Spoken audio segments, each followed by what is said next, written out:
Selamat pagi Bapak Ibu Saudara, salam sejahtera bagi kita semua. Tak berkesudahan kasih setia Tuhan, tak habis-habisnya rahmat-Nya selalu baru setiap pagi. Puji Tuhan, kita bersyukur pagi hari ini kita boleh ada sebagaimana kita ada, semua karena kemurahan dan kasih setia Tuhan. Pagi hari ini sebelum kita melangkah bersama, kita tentunya mau dibekali dengan firman Allah.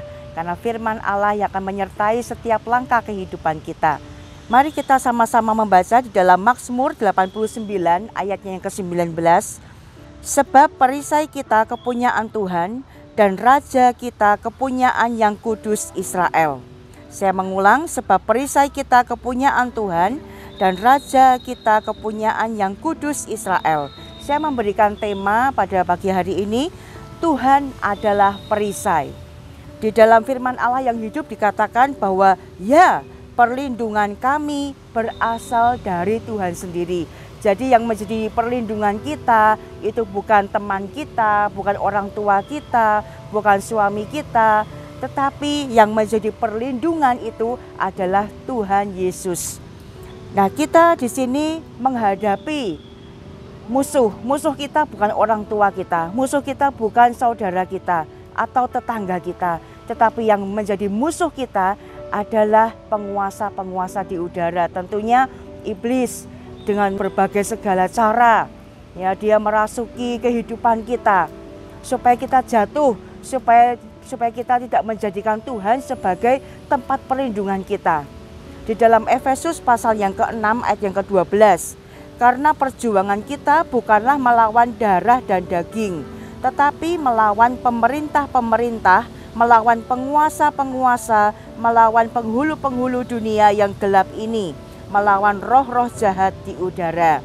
Jelas Bapak Ibu Saudara, jadi yang menjadi musuh kita itu bukan saudara, tetangga atau orang terdekat kita. Yang pertama kita belajar bahwa posisi perisai di depan, di tengah-tengah. Perisai bukan ada di belakang, bukan ada di samping, tetapi berada di depan dan terletak di tengah-tengah. Posisinya di bagian depan, artinya yang utama di dalam hidup ini. Jadi perisai itu menjadikan kita yang utama dalam hidup ini. Perisai dipegang di tengah, menutupi dada, di mana di situ ada jantung dan hati. Ya, Yesus juga yang akan menguasai hati kita. Hati kita ini adalah pusat utama kehidupan kita. Maka dari itu Amsal berkata, jagalah hatimu dengan segala kewaspadaan. Jadi kita harus menjaga hati kita. Yang kedua, kita belajar kita ini jadi sasaran anak panah. Anak panah siapa? Tentunya anak panah pemerintah-pemerintah di udara, penguasa-penguasa di udara. Apa saja sih bentuk-bentuk anak panah api si jahat? Yang pertama, anak panah kebimbangan terhadap firman Allah. Ya, di dalam Kejadian pasal yang ketiga, bimbang kepada firman Allah. Yang kedua, anak panah kekhawatiran hidup. Sudah banyak kekhawatiran, apalagi di masa-masa sekarang ini. Ya, kekhawatiran itu terus muncul dalam kehidupan kita. Yang ketiga, anak panah hawa nafsu daging. Dan hal yang keempat adalah anak panah keegoisan. Yang mementingkan diri sendiri, tidak mementingkan orang lain lagi. Yang ketiga kita belajar fungsi apa sih fungsi dari pelindung. Allah itu adalah perlindungan kita. Ya, jelas dikatakan bahwa Tuhan adalah perisai. Juga dituliskan bahwa Tuhan adalah gunung batu. Tuhan adalah menara kota benteng. Jadi Tuhan itu baik. Dia adalah tempat pengungsian pada waktu kesusahan. Dia mengenal orang-orang yang berlindung kepadanya di dalam Nahum 1 ayatnya yang ke-7. Jadi kehidupan kita tentunya terus mari kita mau memakai perlengkapan senjata Allah. Tentunya perisai menjadi tempat perlindungan kita.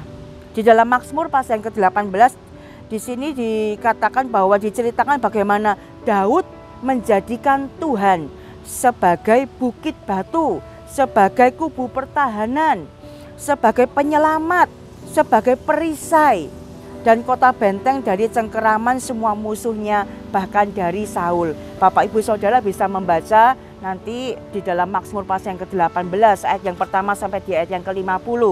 Dan sebagai penutup, jika kita, Bapak Ibu Saudara dan saya selalu ingin mengalami perlindungan Tuhan, belajarlah selalu untuk mengutamakan Tuhan. Menjadikan Tuhan sebagai yang utama, yang pertama dan yang utama. Ya, dan izinkan Tuhan selalu menguasai seluruh kehidupan kita. Ya, di dalam Matius pasal yang ke-6 ayat yang ke-33 tentunya menjadi ayat hafalan kita. Ya, bagaimana carilah dahulu kerajaan Allah dan kebenarannya, maka semuanya akan ditambahkan kepadamu.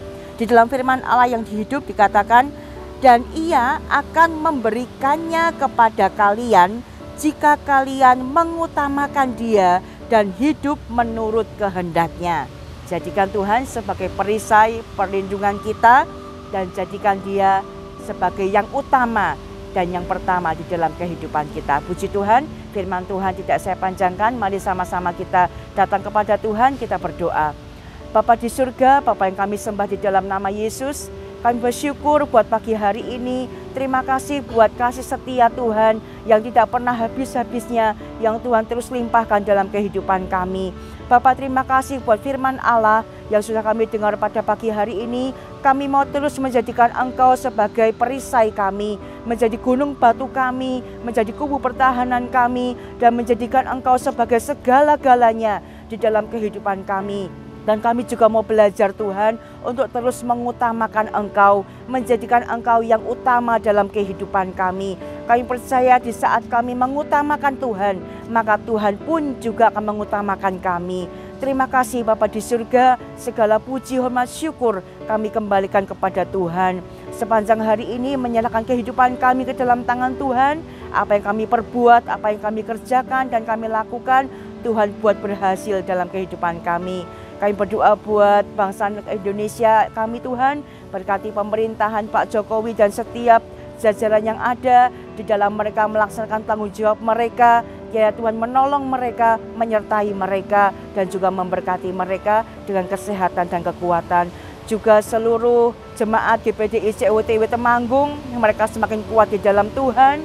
Mereka tetap menjadikan Engkau sebagai segala-galanya di dalam kehidupan mereka. Engkau memberkati juga Bapak Ibu Gembala, memberkati seluruh pastori, bahkan juga staf Gembala, Diaken Karya, Diaken Karunia, dan seluruh para pelayan-pelayan Tuhan.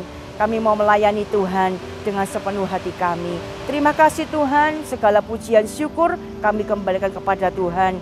Kami sudah berdoa dan kami menapaki hari ini berjalan bersama Tuhan. Di dalam nama Yesus kami berdoa bersyukur. Haleluya. Amin.